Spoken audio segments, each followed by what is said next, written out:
ಉಳ್ಳಾಗಡ್ಡಿ ಸೀಸನ್ ಮತ್ತೆ ಬಂದೈತೆ ರೀ. ಈ ಒಂದು ವಿಡಿಯೋದಾಗ ನಾನು ಈ ರೇನ್ ಡ್ರಿಪ್ ಯಾವ ಥರ ಯೂಸ್ ಮಾಡಬೇಕು ಮತ್ತು ಯಾವ ಥರ ಉಳ್ಳಾಗಡ್ಡಿ ಒಗಿಬೇಕು ಮತ್ತು ಯಾವ ಥರ ತಳಗೊಬ್ಬರ ಯೂಸ್ ಮಾಡಬೇಕು, ಯಾವುದನ್ನು ಯೂಸ್ ಮಾಡ್ಬೇಕು ಅನ್ನೋದು ಹೇಳ್ತೀನಿ ರೀ.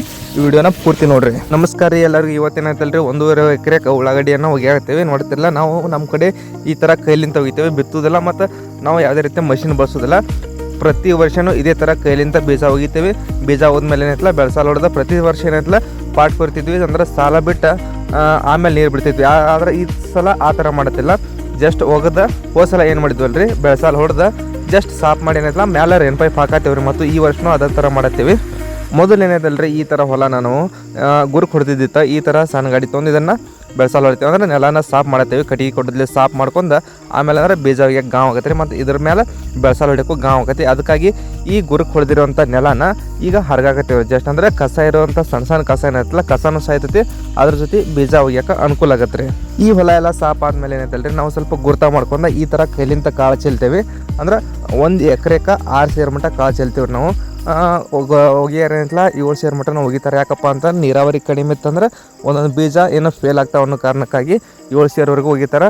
ಆದರೆ ನಮ್ಮ ಭಾಗದಾಗ ಏನಂತಲ್ಲ ಈ ಸಲ ನೀರಾವರಿ ಚಲೋ ಅದಾವ ಮತ್ತು ಮಳೆ ಆಗತ್ತೈತೆ ಅನ್ನೋ ಕಾರಣಕ್ಕಾಗಿ ಕರೆಕ್ಟಾಗಿ 6 ಸೇರು ಒಗ್ಯಾತೇವೆ ರೀ. 1 ಎಕರೆಗೆ ಇದು ಅರ್ಧ ಕಿಲೋ ಅಂದ್ರೆ 500 ಗ್ರಾಮಿನೂ ಸೇರಿರ್ತಾವಲ್ಲ ರೀ, ಆ ಥರ ಪಾಕೆಟ್ ಇದೆ. ಇದು ನಾವು ಯಾವ ಪಾಕೆಟ್ ಯೂಸ್ ಮಾಡ್ತೇವಪ್ಪ ಅಂತಂದ್ರೆ ಕಳಸ ರೀ. ಕಳಸ ಒಳಗೆ F1 ಅನ್ನೋ ಬೀಜನ ಯೂಸ್ ಮಾಡ್ತೇವೆ ಈ ಸಲ. ಮತ್ತು ಇನ್ನು ತಳಗೊಬ್ಬರ ಯಾವುದು, ತಳಗೊಬ್ಬರ ನೋಡ್ರಿ ನಾನು 20-20-0-13 ಕೊಟ್ಟೀನಿ. ಮತ್ತು ಇದ್ರ ಜೊತೆ ಒಂದು 8 kg ಮೈಕ್ರೋ ನ್ಯೂಟ್ರಿಯೆಂಟ್ ಕೊಟ್ಟೀನಿ ರೀ. ಈ 20-20-0-13 ಯಾಕೆ ಕೊಡ್ಬೇಕ್ರಿ ಅಂದ್ರೆ ಬೇರುಗಳು ಆರಂಭಿಕವಾಗಿ ಬೆಳವಣಿಗೆ ಆಗಾಕ್ರಿ. ಅಂದ್ರೆ ಇವುಗಳಲ್ಲಿ ರಂಜಕ ಇರ್ತೈತಲ್ರಿ, ಅಂದ್ರೆ ಫಾಸ್ಫರಸ್ ಸಸಿ ನಟ್ಟ ತಕ್ಷಣ ಅಂದ್ರೆ ಬೇರುಗಳು ಮಣ್ಣಿನಲ್ಲಿ ಆಳವಾಗಿ ಇಳಿಯಕ್ಕೆ ಸಹಾಯ ಮಾಡ್ತೈತ್ರಿ. ಮತ್ತು ಇದ್ರಾಗಿರ್ತಕ್ಕಂಥ ಸಲ್ಫರ್ 13% ಗಂಧಕ ಏನಿರ್ತೈತಲ್ರಿ, ಇದು ಈರುಳ್ಳಿಯ ಗಾತ್ರ ಮತ್ತು ಉತ್ತಮ ಬಣ್ಣ, ತೂಕ, ಈರುಳ್ಳಿಗೆ ಖಾರದ ಅಂಶವನ್ನು ನೀಡ್ತೈತೆ. ಮೈಕ್ರೋ ನ್ಯೂಟ್ರಿಯೆಂಟ್ ಏನೈತಲ್ರಿ, ಹಳದಿ ರೋಗವನ್ನು ತಡಿಯಾಕ ಮತ್ತು ಗಡ್ಡೆಗಳನ್ನ ಹೊಡಿಯೋದನ್ನ ತಡಿತೈತಿ. ಬೋರಾನ್ ಅಂಶ. ಬೀಜ ಒಗಿದು ಬೆಳೆಸಾಲ ಕೊರಿದು ಎಲ್ಲ ಆದ್ಮೇಲೆ ನೋಡತ್ತಿರಲ್ಲ, ಇದು ಹೋಸಲ ಯೂಸ್ ಮಾಡಿದ ಪೈಪ್. ನಾವು ಹೋಸಲ ಇದನ್ನ ಯೂಸ್ ಮಾಡಿ ವಾಪಸ್ ಸುತ್ತಿಟ್ಟಿದ್ದೆ. ಸುತ್ತಿಡ್ದನ್ನ ವಿಡಿಯೋ ಮಾಡಿದ್ದೆ ಯಾವ ಥರ ಸುತ್ತಿನ ಅಂತೇಳಿ. ಅದನ್ನ ಇವಾಗ ರೀಯೂಸ್ ಮಾಡ್ತೇನೆ ರೀ. ಹೋದ ವರ್ಷದ ಪೈಪ್ ಇದೇನು ನೋಡ್ತಿರಲ್ರಿ, ಬಂಡಲ ಹೋಸಲ ಯೂಸ್ ಮಾಡಿದ್ದೈತಿದ. ನಾವು ಅದೇ ಥರ ಮುಂಚೆ ಯಾವ ಥರ ಇತ್ತಲ್ಲ ನಾವು ಕೊಂಡ್ಕೊಂಡಾಗ ಅದೇ ಥರ ನಾನು ಅದ ಮಟೀರಿಯಲ್ಗೆ ಯೂಸ್ ಮಾಡ್ಕೊಂಡು ಸುತ್ತಿಟ್ಟಿದ್ದೆ ರೀ. ಅವನ್ನ ಅದ ಪೈಪ್ನ ಇವಾಗ ವಾಪಸ್ ಇಡಾಗತ್ತೀವಿ ನೋಡತ್ತಿರಲ್ಲ. ಅದ ಪೈಪ್ ಯೂಸ್ ಮಾಡ್ಕೊಂಡಂತ ಇದರ ಅಷ್ಟಕ್ಕೆ ರಿಸಲ್ಟ್ ತೋರಿಸ್ತೀನಿ ರೀ ನಿಮಗೆ. ಯಾವುದೇ ರೀತಿ ಡ್ಯಾಮೇಜ್ ಆಗಿಲ್ಲ ರೀ ಪೈಪ್. ಹೆಂಗೆ ನಾವು ತೆಗೆದಿಟ್ಟಿದ್ವಿ, ಹೆಂಗೆ ಹೊಸದಾಗಿ ಯಾವುದೇ ಥರ ಐತಲ್ಲ ಅದೇ ಥರ ಐತಿ.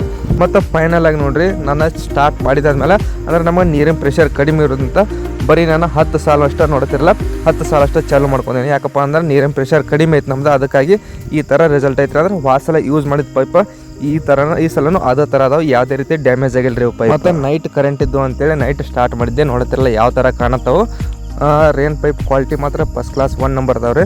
ಇಷ್ಟ ಈ ವಿಡಿಯೋದ ಮಾಹಿತಿ ಆಗಿತ್ತು. ಏನರ ಇದ್ರೆ ಕಮೆಂಟ್ನ ತಿಳಿಸ್ರಿ, ಮತ್ತು ರಿಪ್ಲೈ ಮಾಡ್ತೀನಿ. ಮತ್ತು ನೆಕ್ಸ್ಟ್ ವಿಡಿಯೋದಾಗ ಸಿಗ್ತೀನಿ. ಎಲ್ಲರಿಗೂ ನಮಸ್ಕಾರ ರೀ.